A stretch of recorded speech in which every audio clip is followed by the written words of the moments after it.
And a couple of questions on immigration. We understand that there was an agreement with Honduras, Mexico, and Guatemala to place more troops at the border.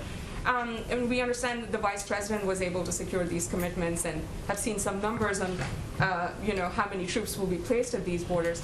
But when were these agreements struck? And if you can just give us any sense of what this plan really entails.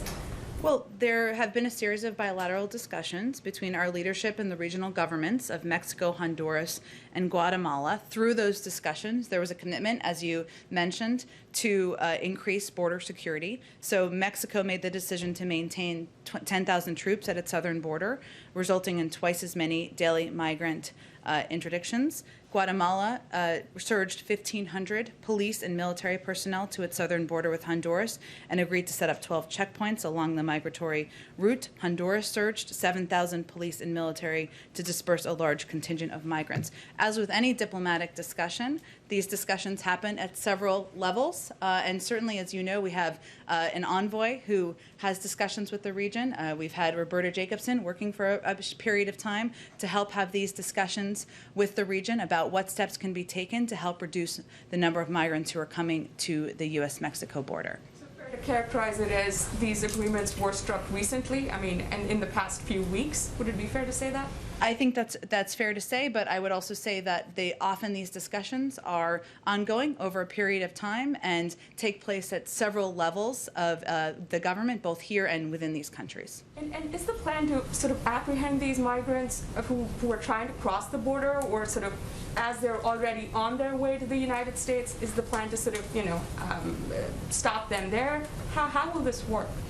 You'd have to speak with these countries about how they will be implementing. I think the objective is to make it more difficult to make the journey and make crossing the borders more difficult. Okay, thank you. Go ahead, Kelly.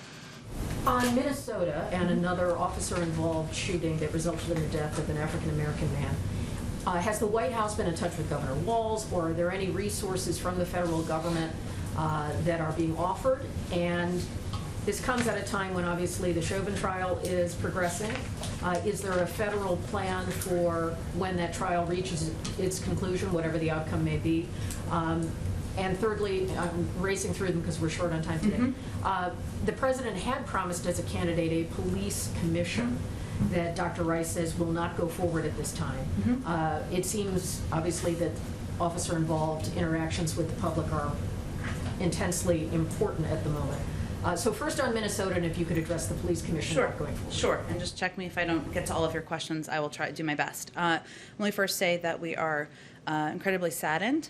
We were incredibly saddened to hear about the loss of life at the hands of law enforcement in Minnesota yesterday. The president has, of course, been briefed. He will have a few words he will share at the top of the semiconductor event that will be starting shortly. Hence, we'll be moving through our questions here about his own thoughts. We are also in touch with the governor, in touch with the mayor, in touch with local law enforcement authorities as well.